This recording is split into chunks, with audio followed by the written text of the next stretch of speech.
மௌனி கலியாணம் மனவோலை வாசலுக்கு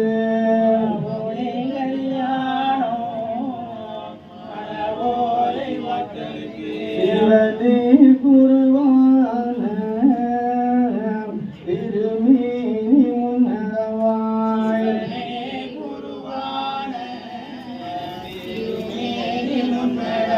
ஐயாவும் அரணரும் அமையும் ஐயவரும்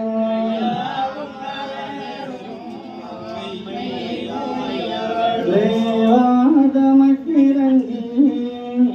திருமுழுக்கும் செய்ய வென்று